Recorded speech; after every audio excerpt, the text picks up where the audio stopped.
നമസ്കാരം. അപ്പോൾ എന്താണ് സ്പെഷ്യൽ പെർഫോമൻസ്? സിനിമാ താരങ്ങളുടെ ശബ്ദമാണ് ചെയ്യാൻ അനുകരിക്കാൻ പോകുന്നത്. പോകുന്നത്. അപ്പോൾ അവരുടെ ഭാവാവിനെയും സിനിമാ താരങ്ങളുടെ ശബ്ദവും ഇന്ന് ഈ വേദിയിൽ ചെയ്യാൻ പോവുകയാണ്. ശരി. ആദ്യം അപ്പോൾ ആരാണ്? ആദ്യമായി മലയാള സിനിമയിലെ പഴയകാല വില്ലൻ എം.എൻ. നമ്പ്യാരാണ്. അപ്പോൾ അദ്ദേഹം ഇവിടെ വരുമ്പോൾ ഇവിടുത്തെ ജഡ്ജായ നമ്മുടെ ഉല്ലാസ് പന്തളത്തെയാണ് അദ്ദേഹം നോട്ടമിട്ടിരിക്കുന്നത്. അപ്പോൾ ആ അദ്ദേഹം ഉല്ലാസ് പന്തളത്തിനോട് എങ്ങനെയാണ് സംസാരിക്കുന്നത്? നോട്ട് വിടുന്നത് എന്തിനാന്ന് അറിയാമല്ലോ. അപ്പോൾ അത് ഓക്കെ. അപ്പം എം.എൻ. നമ്പ്യാർ. രാഘവൻ ഭാഗ്യവാൻ. രാഘവൻ്റെ സുന്ദരിയായ ഒരു ഭാര്യയുണ്ട്, ഉല്ലാസിന് സുന്ദരിയായ ഒരു ഭാര്യയുണ്ട്, 2 മക്കളുണ്ട്, ജനക്കാറുണ്ട്. ഉല്ലാസേ, ഞാൻ പരാജയപ്പെട്ടിരിക്കുന്നു, അതും ഒരു പട്ടിയുടെ മുമ്പിൽ. അതുപോലെ തന്നെ നമ്മുടെ മലയാള സിനിമയിൽ അതുപോലൊരു വില്ലനായ ബാബു ആന്റണി. ഓക്കെ. പണം അതിനു വേണ്ടി നാം ഒരു കുതിരയെ പോലെ പായണം, മറ്റാരും എത്താത്ത അത്ര വേഗത്തിൽ. So you can go. അപ്പം അതിനുശേഷം മലയാള സിനിമയിലെ പഴയകാല ഒരു ഒട്ടുമിക്ക നായികമാരെയും മലയാള സിനിമകൾക്ക് സമ്മാനിച്ച നമ്മളുടെ എല്ലാമായ ബാലചന്ദ്ര മേനോൻ സാറിൻ്റെ വോയിസാണ്. അമ്മേ, ജോമോൻ കള്ളം പറയത്തില്ല അമ്മേ, സത്യം. അമ്മ, എനിക്ക് തൃപ്തിയായി വിട്ടാം.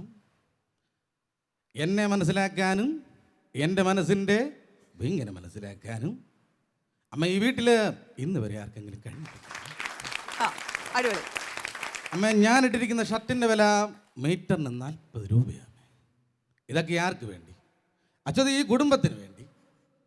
എടാ, അച്ഛൻ ഇറങ്ങിപ്പോൻ പറഞ്ഞു, നീ അത് കുറച്ച് മയത്തി പറഞ്ഞു. രണ്ടും ഒന്ന് തന്നെയാണ്. അപ്പോൾ അതുപോലെ തന്നെ മലയാള സിനിമയിലെ പഴയകാല താരം മധു സാറിൻ്റെ മണിമംഗലത്ത് മാധുമേനോ എന്ന് പറഞ്ഞാൽ ഈ നാട്ടുകാർ മുഴുവൻ അറിയും. പഴയ ബ്രിട്ടീഷ് സമര സേനാനിയായിരുന്നടാ എൻ്റെ അച്ഛൻ.